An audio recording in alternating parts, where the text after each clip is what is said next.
Hi there, this is Dennis Velko with Out Bureau. Thank you for tuning in today, where we focus on LGBT entrepreneurs, professionals, and community leaders from around the world. Today, we're very pleased to be having Tristen Schukraft from Miami, Florida. Thank you so much, Tristen, for joining us today. My pleasure. Thank you for having me. Tristen has a very interesting business that we'll be getting to in a moment called Mistr. But right now, we'll take a few moments. And Tristen, if you could give us a little bit of information first about your kind of career journey. Yeah, well, I'm a serial entrepreneur. I started my first venture when I was 21 called ID90. And essentially, it was a way for hotels and resorts to fill last-minute distressed inventory. And I started that business really on a shoestring. I was living in Hong Kong at the time, and I got this idea to start the company, but I needed money, and my parents were willing to loan me $10,000, but that wasn't enough to start the company. So I got the idea to import Razor scooters, which I did. I imported 457 Razor scooters, and the money I made for that,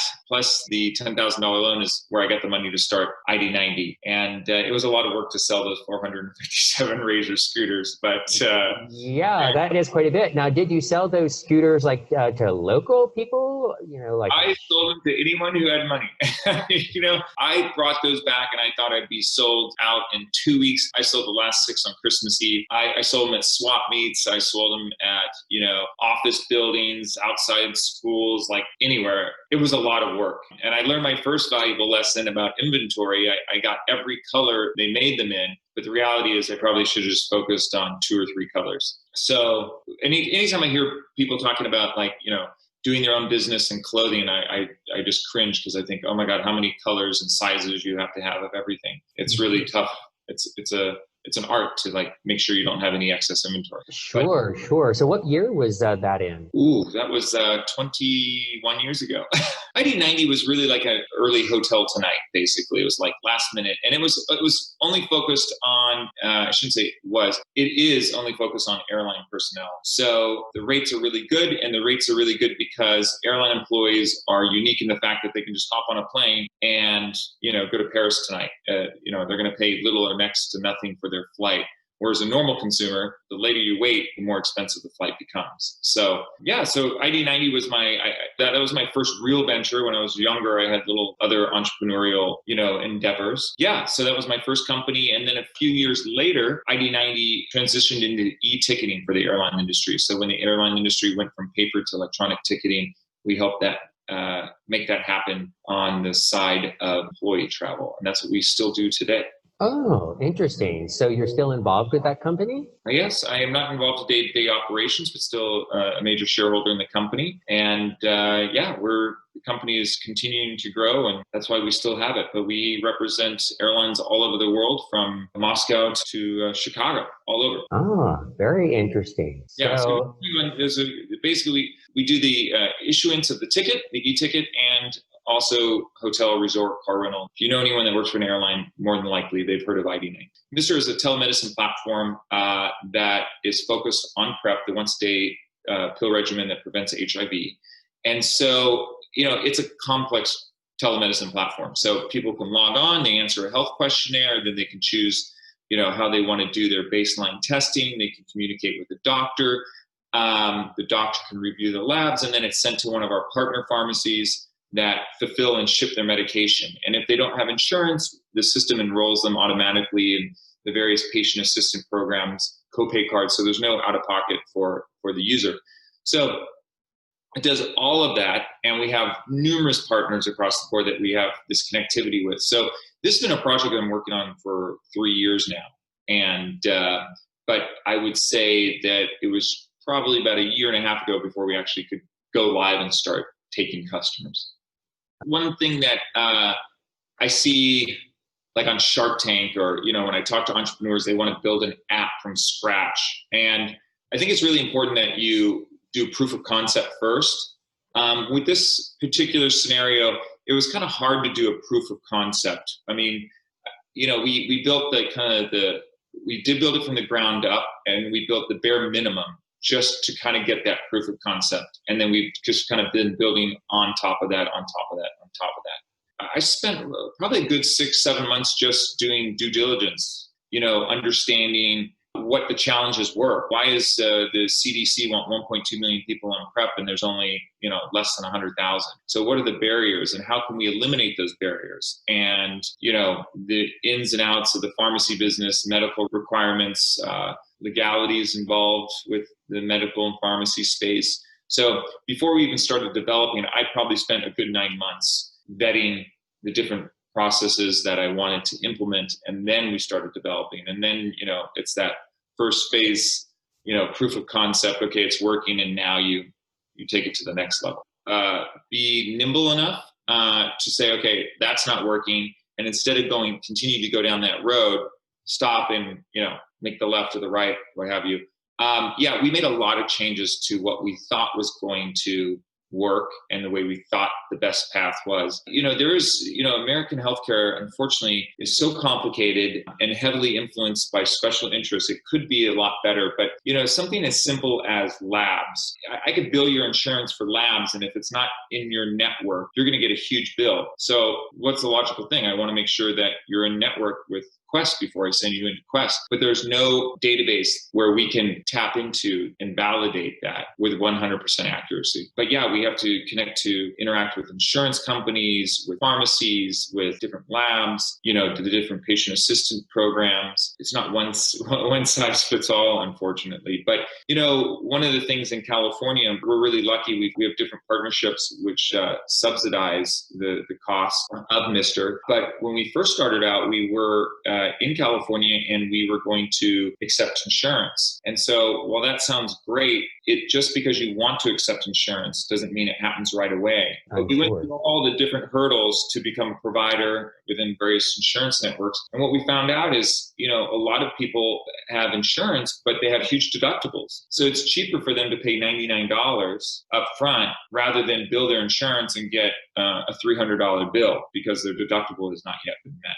And so we stopped charging insurance because it just wasn't effective. So in 12 states across the country, we're completely free. It includes your doctor and your labs and your medication. Everything is completely free. And the other states that we operate in, it's just $99, which is, if you're paying a copay for your labs and you're paying a copay for your doctor visit, it's probably, $40, $50 anyway. So, you're paying $99 and that's it. There's no surprises, and you can do everything from the convenience of your home. But that's just like one of many scenarios where we thought, oh yeah, accepting insurance is a great path forward. But so many of our patients were getting these huge bills from their insurance companies because they hadn't met their deductible. So when you were talking about the $99, is that like on a kind of monthly subscription plan? Nope, that's once a quarter, every time you have to get your labs redone. So it's not a monthly fee, and there's no surprises.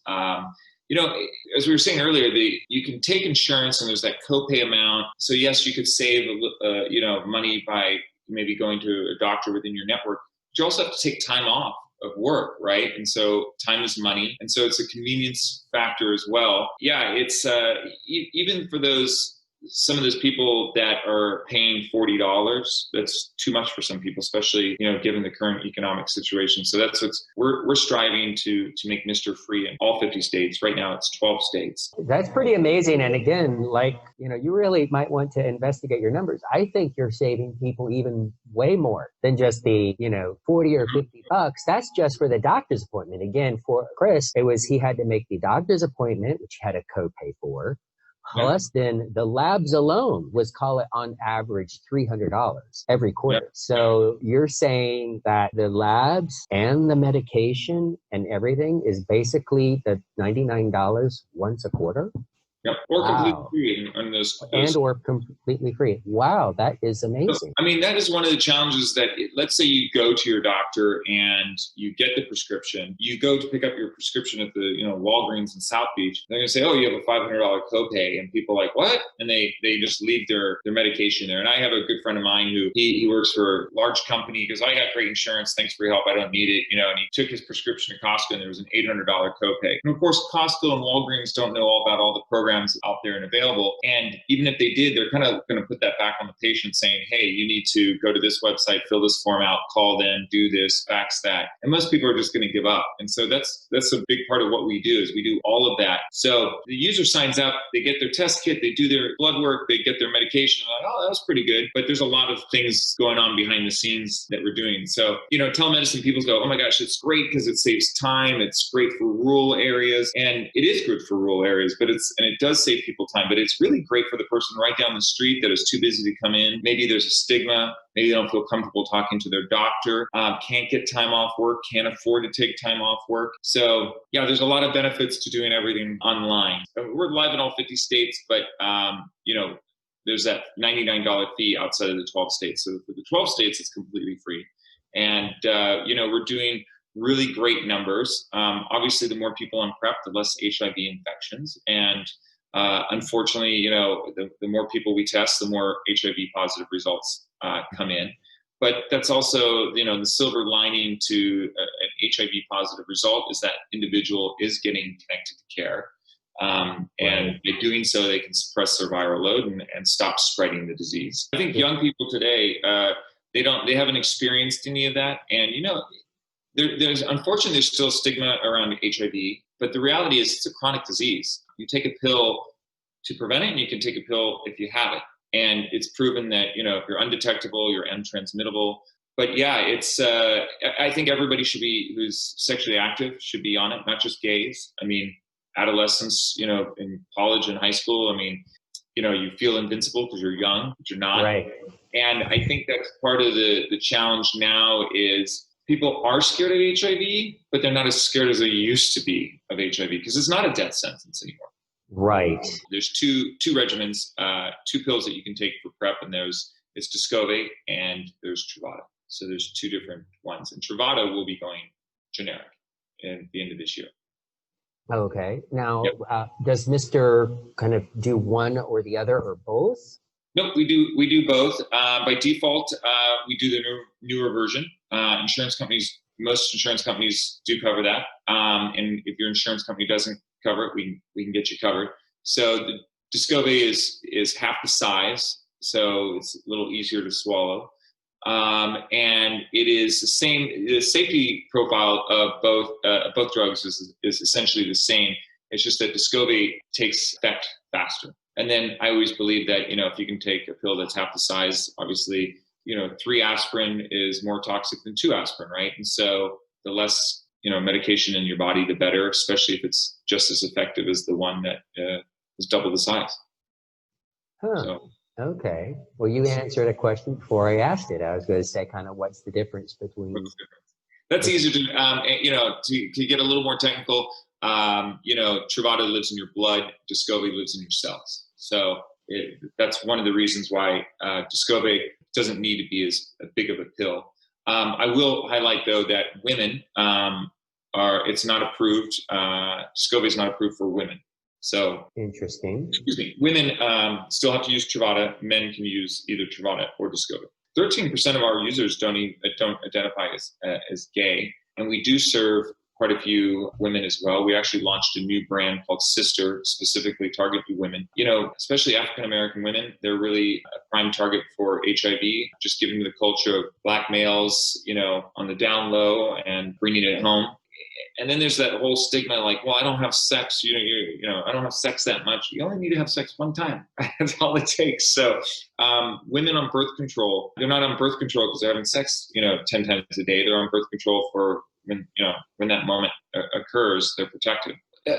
The field is really telemedicine, and people are like, what? I never heard of telemedicine before. And I'm like, oh, I didn't invent telemedicine. Okay. So I wish I did, but telemedicine's been around for a while. And I think that we're in a really great scenario in the sense that PrEP has been out there for a long time. Telemedicine's been out there for a while. And so finally we're kind of marrying the two up. People are aware what PrEP is and saying, hey, telemedicine is a better way of getting it. And then now with COVID, our enrollment and utilization is just shot through the roof because people can't go to the doctor. A lot of the free clinics too aren't doing non-urgent appointments. And so it's kind of forced adoption. People are like, I don't know, I'm kind of skeptical about, talking to a doctor, because you can video chat or you can chat online with our doctors. And I think people were hesitant, but it kind of forced them into it. And people really are surprised how easy it is and they really like it. And I think there's really no going back. I think that COVID has really changed the way people will see and interact with the doctor in the future. We talked earlier, I was in aviation and travel, and then I went to media. And then how did I end up in, the medical field? People go, oh, are you a doctor? I'm not a doctor at all. I'm more of an IT guy, and I look at things and think, how can things be better? And really what brought this to kind of my attention was the number of people that were not on PrEP. And you look at like in LA County, they want 80,000 people on PrEP at LA County, and there's like 8,000, right? And there's a lot more than there's about 500,000, 600,000 people on Grindr. So, on Grindr, like, I'm on PrEP. The reality is not everyone's on PrEP. And it really doesn't matter what other people are doing. You should be on PrEP. And you brought up some good points about, they don't have access to a doctor. And people go, oh yeah, middle America, it must be hard to find a doctor that prescribes PrEP. I mean, in LA, you go to the Valley, the Encino, or the Studio City, and you might find a doctor that doesn't know PrEP or won't prescribe it because of, their personal views. So you don't have to go far outside of the WeHo bubble or the Wilton Manors or the different gay meccas of the country to run into these challenges. But yeah, it's, there's so many, I heard it from friends. Then I went to an HIV commission meeting in Los Angeles, and I see these numbers, and I think, oh, there has to be a better way of doing this. What is the challenges? And that's really what prompted me to get into this field. But as I said, there was a lot of research before we did it. And so now it's like a well-oiled machine, and definitely more and more people are adopting the process. So it's really good. Because I think there was one report for every 13 people on PrEP, that's one HIV infection eliminated. And I really believe that we do have the first time this was a death sentence. And we really do have a viable opportunity and path to eliminate new HIV infections between U equals U and people on PrEP. I mean, 5-10 years, this could be a thing of the past. And it sounds like you are on your way to being a part of making that happen. Take Tristen Schukraft right here as an example where you can do good and have a business, make money, and thrive. So thank you so much, Tristen, for being with us today and sharing your journey and information about Mistr.com. Much appreciate your time. Thank you so much.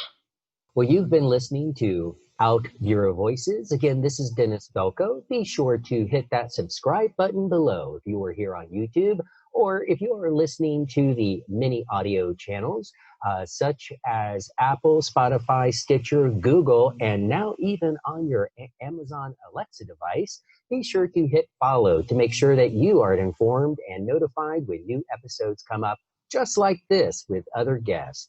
Thank you so much. You have a wonderful day. Bye-bye.